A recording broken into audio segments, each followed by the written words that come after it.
Goeienaand. Met vanaand se aandgodsdiens gaan ons verder met ons skriflesing uit 1 Petrus 4. Ons lees vanaand vanaf vers 7 tot en met vers 11. Die einde van alles is naby. Daarom moet julle self beheers en nugter wees, sodat julle kan bid. Bo alles moet julle mekaar lief hê, want die liefde bedek baie sondes. Wees gasvry teenoor mekaar sonder om te kla. As goeie bedienaars van die veelvoudige genade van God, moet elkeen, na mate hy 'n genadegawe ontvang het, die ander dien.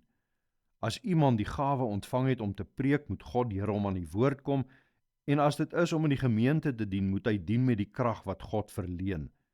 So moet julle God in alles verheerlik deur Jesus Christus, aan wie die heerlikheid en die krag behoort tot in alle ewigheid. Amen. As iemand vir jou sê die tyd raak min, gebeur daar gewoonlik iets met jou. Jy begin fokus en jy vra, wat is nou regtig belangrik? Wat moet nou klaarkom? Waarop moet ek my aandag sit? Ander mense reageer weer anders. Hulle gooi sommer vroeg die hande in die lug en sê, ag nee, die tyd is in elk geval min. Kom ons gee op. Kom ons doen niks. Ander raak weer so angstig en deurmekaar dat hulle rondskarrel en eintlik niks sinvol gedoen kry nie. In die voorafgaande gedeelte wat ons gisteraand gelees het, het Petrus gesê, die tyd waarin ons in sonde geleef het was lank genoeg, leef nou die res van julle tyd vir die wil van God. Maar hier sê hy iets nog dringender, hy sê, en hierdie tyd waarin ons vir die wil van God kan leef, moet ons weet, is ook kort, die einde van alle dinge is naby. Met ander woorde, selfs die tyd waarin ons nou die Here kan dien, is min. So wat moet gelowiges nou doen in hierdie kort tyd? Eerstens, moenie soos ongelowiges paniekerig raak en rondhardloop om jou eie begeertes te vervul nie. Moenie jou lewe volmaak met vrees of sonde of selfsug of die geraas van hierdie wêreld nie. Maar moet ook nie arms in die lug gooi en sit en wag vir die einde nie.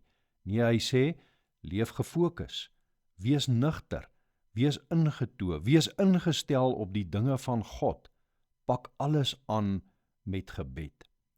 En dan spel hy prakties uit hoe 'n gefokuste lewe vir 'n gelowige moet lyk in hierdie kort tyd tot met die wederkoms.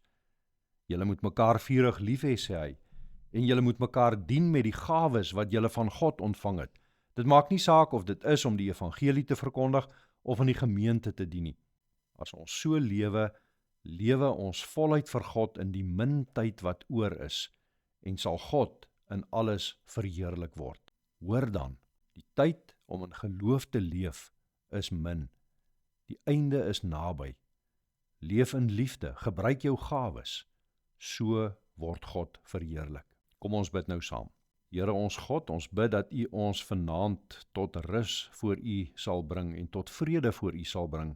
Ons bid dat U ons harte sal stil maak na hierdie week. Vergewe ons as ons in hierdie week geleef het, asof daar nog baie tyd oor is, asof ons onverskillig kan wees voor U en teenoor mekaar.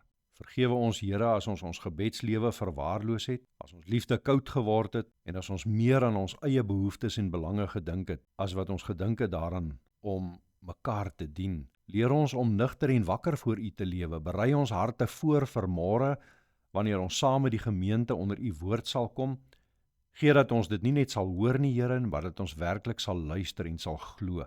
Dat ons nie net sal ontvang nie, maar dat ons ook sal dien. Help ons om mekaar lief te hê, om plek te maak vir mekaar in ons lewe en om die gawes wat U vir ons gegee het tot U eer te gebruik. Ons bid dit in die naam van Jesus Christus die Here.